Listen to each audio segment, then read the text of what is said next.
नमस्कार दर्शकों, four sides TV में मैं आशुतोष आपका स्वागत करता हूं।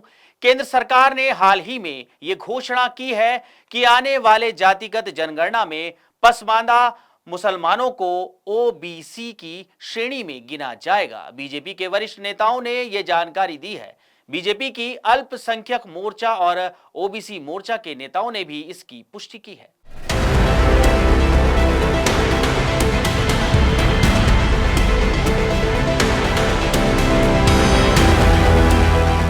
बीजेपी के ओबीसी मोर्चा के राष्ट्रीय अध्यक्ष के लक्ष्मण ने कहा कि मंडल कमिश्नर की सिफारिशों के अनुसार कुछ मुस्लिम जातियां पहले से ही राज्यों और केंद्र की पिछड़ा वर्ग सूची में शामिल हैं। अब इन मुसलमानों को जातिगत जनगणना में ओबीसी के रूप में गिना जाएगा। वहीं बीजेपी अल्पसंख्यक मोर्चा के प्रमुख जमाल सिद्दीकी ने कहा कि पसमानदा मुसलमान भी इस देश के नागरिक हैं और उन्हें उनकी सामाजिक स्थिति के अनुसार गिना जाएगा।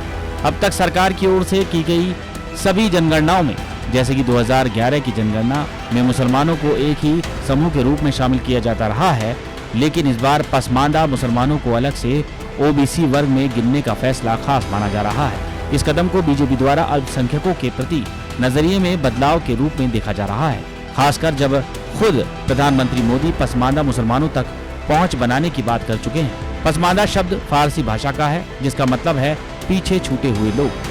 ये शब्द मुस्लिम समाज की उन जातियों के लिए इस्तेमाल होता है जो आर्थिक और सामाजिक रूप से पिछड़ी हुई हैं। सत्तर कमेटी की रिपोर्ट के अनुसार भारत में मुसलमानों में लगभग 40% लोग ओबीसी या SC/ST वर्ग से आते हैं, लेकिन पसमानदा कार्यकर्ताओं का मानना है कि यह आंकड़ा 80 से 85% तक का है। 1871 की जनगणना के अनुसार भी 81% मुसलमान निचली जातियों से थे और केवल 19% मुसलमान उच्च जातियों से थे। तेलंगाना और बिहार की हालिया जातिगत सर्वे में भी पसमानदा मुसलमानों की संख्या क्रमशः 81% और 73% पाई गई है। बीजेपी नेता के लक्ष्मण ने कहा कि जातिगत जनगणना को तेलंगाना की तरह जल्दबाजी में नहीं करना चाहिए।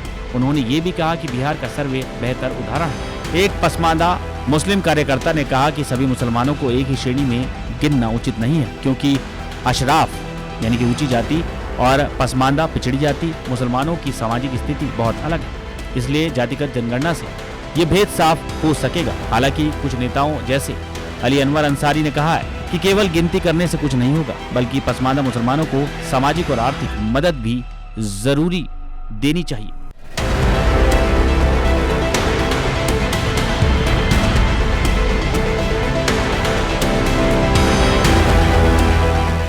खास खबरों में बने रहने के लिए देखते रहिए फोर साइड्स टीवी।